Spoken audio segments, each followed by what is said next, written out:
Car मैं बताना चाहूँगा आपको, जिस तरीके से भारत के अंदर तांडव चल रहा है, निपुण शर्मा, माँ काली और शिव पार्वती जी को सिगरेट पीते हुए दिखाया गया। दोनों चीज़ें अलग अलग है।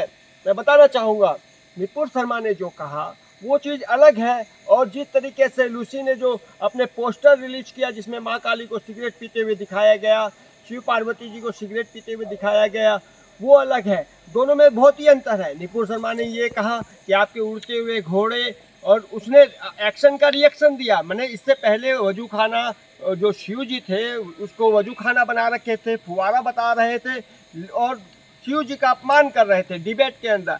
तब निपुण शर्मा ने ये कहा कि भाई अगर हम आपके उड़ते हुए घोड़े के विषय में बताएंगे, और आपके जो मोहम्मद शाह है उसकी जो शादी हुई थी 9 साल की बच्ची, उसके विषय में बताएंगे तो आपको खराब लगेगा। उसने इस तरह से कहा जिसको पूरे देश में नहीं पूरे विश्व को गलत तरीके से लिया गया।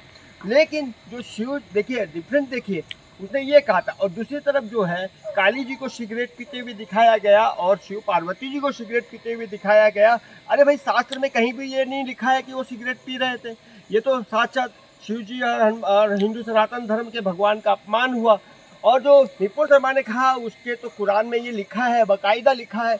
अगर ना लिखा हो, अगर कुरान में ना लिखा हो, निपुण शर्मा ने ये कहा है तो वो गलत है। परंतु बड़े बड़े जो विद्वान हैं मुस्लिम समुदाय के, बड़े बड़े जो मौलवी हैं, उन्होंने खुद पढ़ा है, उन्होंने खुद कहा है कि हाँ ये है, अब वो कबूल कर रहे हैं। अब देखिए, सर धड़ से अलग कलम करने वाली जो बातें चल रही है वो एक मुस्लिम समुदाय बोल रहा है, वो एक मुसलमान बोल रहा है, और देश के अंदर सर धड़ से अलग जो है वो पहले कभी नहीं था, लेकिन वो इस तरह की भाषा कर रहा है। लेकिन जब हिंदू सनातन धर्म के काली जी और शिव जी का जब अपमान किया जा रहा है तो किसी भी हिंदू ने ये नहीं कहा सर धड़ से अलग किया जाए, सर कलम किया जाए, ये बातें तो नहीं उठी।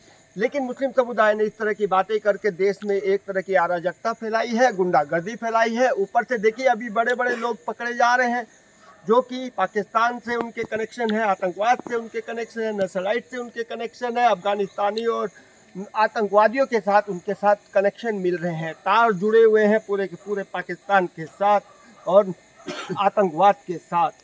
तो देखिए देश के अंदर क्या चल रहा है। पीएफआई सबसे बड़ा संगठन जो कि आतंकवाद का संगठन है, उसके बाद ओवैसी, देखिए उसकी जो पार्टी है पूरी तरह बुरी तरह आतंकवाद को समर्थन करती है। किस तरीके से वो भी सर धड़ की अलग बात करते हैं, नहीं क्या इरफान राजा है, डिबेट में बैठ के कई जन आते हैं सर धड़ की अलग की बात करने लगे। अब जब पकड़ने लगे और कन्हैया कुमार को जब सर धड़ से अलग कर दिया गया, उसके बाद और कई लोगों का कर दिया गया, उसके बाद जो है ये बैकफुट पर आ गए हैं।